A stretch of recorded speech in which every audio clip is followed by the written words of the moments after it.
Hello friends, I hope you doing good. Friends, आज के edition में हम कवर करेंगे ministry of statistics and programme implementation के रिलीज किए गए कंज्यूमर प्राइस इंडेक्स डाटा को और इंडेक्स ऑफ इंडस्ट्रियल प्रोडक्शन के डाटा को। इंडिया की इजराइल पैलेस्तीन कॉन्फ्लिक्ट में पैलेस्तीन को स्टेटहुड दिए जाने की स्टेटमेंट को, ग्लोबल हंगर इंडेक्स को, सुप्रीम कोर्ट में आई एक पिटीशन को जिसमें पार्लियामेंट में बिल्स को मनी बिल्स के रूट से पास किए जाने को चैलेंज किया गया है। और फिर हम बात करेंगे नेशनल सिक्योरिटी गार्ड के डायरेक्टर की इंटरनल सिक्योरिटी से रिलेटेड एक स्टेटमेंट को। और फिर इस वीडियो के एंड सेक्शन में हम प्रिलिमिनरी के एक प्रीवियस क्वेश्चन को एनालाइज करेंगे। Let's get started with the current affair events for today.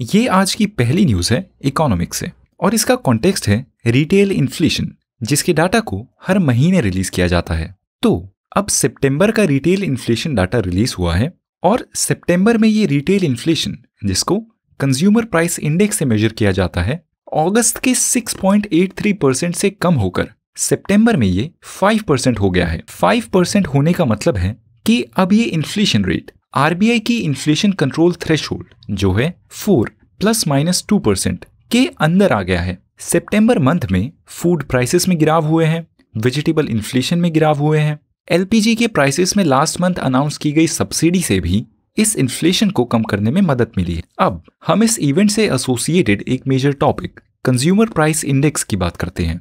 Consumer price index देश में रिटेल लेवल पर, मतलब हाउस होल्ड लेवल पर गुड्स और सर्विसेज के प्राइसेस को ट्रैक करता है। और रिजर्व बैंक ऑफ इंडिया जो देश में मॉनेटरी पॉलिसी के थ्रू इन्फ्लेशन टारगेटिंग करता है, वो इस मॉनेटरी पॉलिसी में कंज्यूमर प्राइस इंडेक्स को इन्फ्लेशन के इंडिकेटर के तौर पर यूज करता है। और इस ही एग्जैक्ट नॉलेज को प्रिलिमिनरी में इस क्वेश्चन में टेस्ट भी किया गया है। कंज्यूमर प्राइस इंडेक्स को हर महीने रिलीज किया जाता है और इसको रिलीज करता है ministry of statistics and programme implementation का नेशनल स्टैटिस्टिक्स ऑफिस। अब ये नेक्स्ट न्यूज भी है इकोनॉमिक्स से और इसका कॉन्टेक्स्ट है index of industrial production IIP, जिसके डाटा को भी देश में कंज्यूमर प्राइस इंडेक्स की तरह हर महीने रिलीज किया जाता है। पर इस इंडिकेटर में एक महीने का लैग होता है कंपेयर टू CPI, जिसके सितंबर के डाटा को रिलीज किया गया है।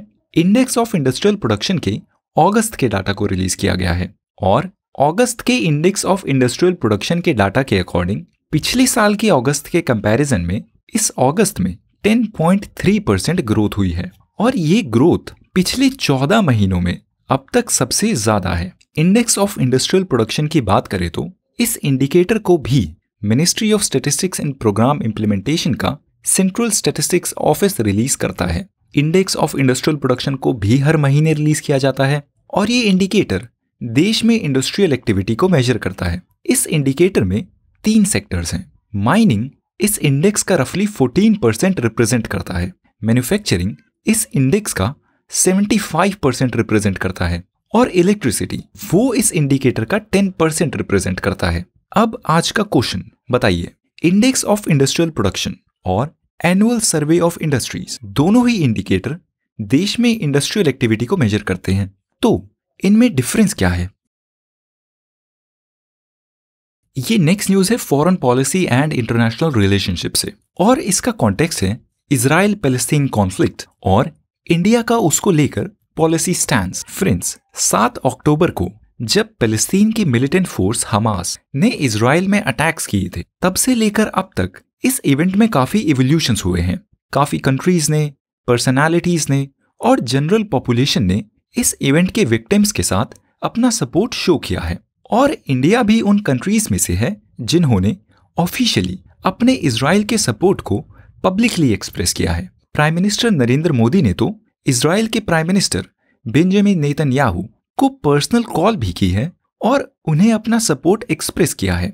अब इस इवेंट में और फर्दर डेवलपमेंट ये है कि इंडिया ने ह्यूमैनिटेरियन प्रिंसिपल्स को पॉइंट करते हुए, मतलब मानवता के सिद्धांतों को पॉइंट करते हुए बोला है कि पैलेस्तीन पॉपुलेशन के लिए एक सॉवरेन स्टेट होना चाहिए जहां पर उनकी पॉपुलेशन पीसफुली रह सके। इंडिया ने अपने इस 2 स्टेट सॉल्यूशन पॉलिसी के बारे में बोला है कि ये पैलेस्तीन स्टेट के क्रिएशन को सपोर्ट करना इंडिया की कोई नई पॉलिसी नहीं है, पर काफी पुराना एक पॉलिसी स्टैंस है जिसको इंडिया काफी समय से सपोर्ट करती आ रही है। अब हम इससे रिलेटेड एक टॉपिक 2 स्टेट सॉल्यूशन की बात करते हैं, जिस पर प्रिलिमिनरी में क्वेश्चन भी पूछा जा चुका है। 2 स्टेट सॉल्यूशन इस इजराइल पैलेस्टीन कॉन्फ्लिक्ट का एक सॉल्यूशन है जिसमें 2 अलग अलग स्टेट्स को क्रिएट करने को प्रपोज किया गया है, एक स्टेट इजराइल के लिए और एक स्टेट पैलेस्टीन के लिए, जहां पर दोनों स्टेट्स के अपने रिकॉग्नाइज्ड बॉर्डर्स होंगे और दोनों स्टेट्स अपने आप को सॉवरेन तरीके से गवर्न कर पाएंगे।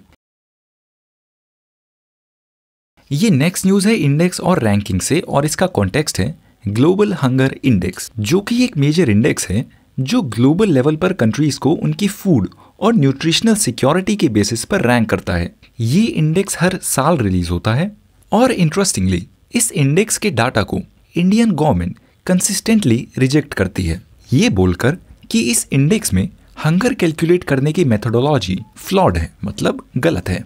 इसलिए आप एक सर्टेनिटी के साथ एक्सपेक्ट कर सकते हैं कि इस टॉपिक से रिलेटेड क्वेश्चन प्रिलिमिनरी में नहीं पूछा जाएगा, और मेंस में अगर आप अपने किसी भी आंसर में इस इंडेक्स को रेफर करते हैं तो आप ये बात मेंशन कर सकते हैं कि कैसे इंडिकेटर्स को वेपनाइज किया जा सकता है इंडिया की इमेज को ग्लोबली टार्निश करने के लिए। हालांकि अब ये बातें थोड़ी पॉलिटिकल हो रही हैं, इसलिए we'll stop here and come back to the news. तो ग्लोबल हंगर इंडेक्स 2023 को रिलीज किया गया है और इसमें इंडिया को 125 कंट्रीज में से 111 रैंक किया गया है। इस इंडेक्स के अकॉर्डिंग अफगानिस्तान, हाईती और 12 सब सहारन कंट्रीज को छोड़कर इस इंडिकेटर की मेजर की गई बाकी और सभी कंट्रीज के हालात इंडिया से अच्छे हैं। अब बात करते हैं हंगर इंडेक्स की। इस इंडेक्स को वर्ल्ड हंगर हाइव और कंसर्न वर्ल्ड वाइड मिलकर रिलीज करते हैं। इस इंडेक्स में कंट्रीज को एक 100 पॉइंट के स्केल पर मेजर किया जाता है और इस इंडिकेटर के 4 कंपोनेंट्स हैं: अंडर नरिशमेंट, वेस्टिंग, स्टंटिंग और चाइल्ड मोर्टेलिटी। इंडिया का इस इंडेक्स में इस साल स्कोर 28.8 है और ये इंडेक्स इंडिया के स्कोर को कैलकुलेट करने के लिए अपने डाटा को ministry of health and family welfare के नेशनल फैमिली हेल्थ सर्वे से सोर्स करता है। इस इंडेक्स से जुड़ी सभी डिटेल नोट्स में हैं, आप उनको रेफर कर सकते हैं। ये नेक्स्ट न्यूज है पॉलिटी एंड गवर्नेंस से, और इसका कॉन्टेक्स्ट है सुप्रीम कोर्ट में आई कुछ पिटीशंस जिसमें पार्लियामेंट में बिल्स को मनी बिल्स के रूट से पास किए जाने के तरीके को चैलेंज किया गया है, जैसे कि आधार एक्ट का मनी बिल के तौर पर किया गया पैसेज, या फिर prevention of money laundering act में मनी बिल के रूट से किए गए अमेंडमेंट्स वगैरह। सुप्रीम कोर्ट में पिटिशनर्स ने बोला है कि ऐसे इनसिग्निफिकेंट बिल्स को मनी बिल लेबल करके पास करने से इन बिल्स से राज्यसभा का कंट्रोल छिन जाता है और ये कॉन्स्टिट्यूशन के आर्टिकल 110 का वायलेशन है। अब इस पिटीशन पर सुप्रीम कोर्ट का एक 7 जज का बेंच सुनवाई करेगा और इसका जो भी वर्डिक्ट होता है वो पार्लियामेंट्री पर्सपेक्टिव से सिग्निफिकेंट होगा, and we'll keep following it. अब बात करते हैं मनी बिल की, जो कि पॉलिटी एंड गवर्नेंस की प्रिपरेशन का एक फंडामेंटल टॉपिक है और जिस पर प्रिलिमिनरी में ये क्वेश्चन भी पूछा जा चुका है, और इस एग्जैक्ट टॉपिक को हमने अपने 11 अक्टूबर के एडिशन में डिस्कस भी किया था। मनी बिल्स फाइनेंशियल बिल्स की एक कैटेगरी है जिसको कॉन्स्टिट्यूशन के आर्टिकल 110 में डिफाइन किया गया है। आर्टिकल 110 में कुछ प्रोविजंस हैं जो कि एक ऑर्डिनरी बिल को as a money bill define किए जाने के लिए एलिजिबल बनाते हैं। मनी बिल्स की खास बात है कि इनको सिर्फ लोकसभा में इंट्रोड्यूस किया जा सकता है। इनको इंट्रोड्यूस करने के लिए प्रेसिडेंट की प्रायर परमिशन जरूरी होती है। राज्यसभा मनी बिल्स में कोई अमेंडमेंट नहीं कर सकता, पर केवल अपनी रिकमेंडेशंस दे सकता है। जिनको माना जाए या नहीं माना जाए वो लोकसभा की डिस्क्रिशन है, और पार्लियामेंट से पास होने के बाद प्रेसिडेंट के लिए मैंडेटरी है कि वो या तो इस बिल को अपनी असेंट दे या फिर अपनी असेंट को विदहोल्ड करे। प्रेसिडेंट एक मनी बिल को हाउस में दोबारा नहीं भेज सकते रिकंसिडरेशन के लिए। ये सारी डिटेल कॉम्प्रिहेंसिवली नोट्स में भी हैं, आप उनको रेफर कर सकते हैं।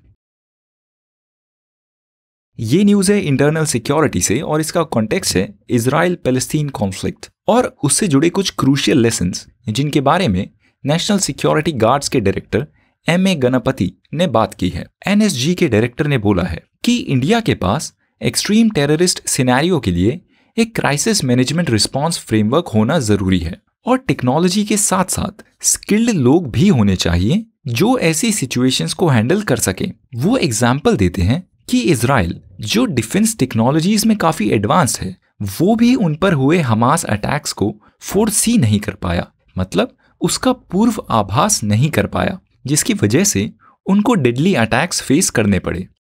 नाउ फ्रेंड्स, आज फ्राइडे है और next edition will be after 2 days on Monday. See you then. Good bye.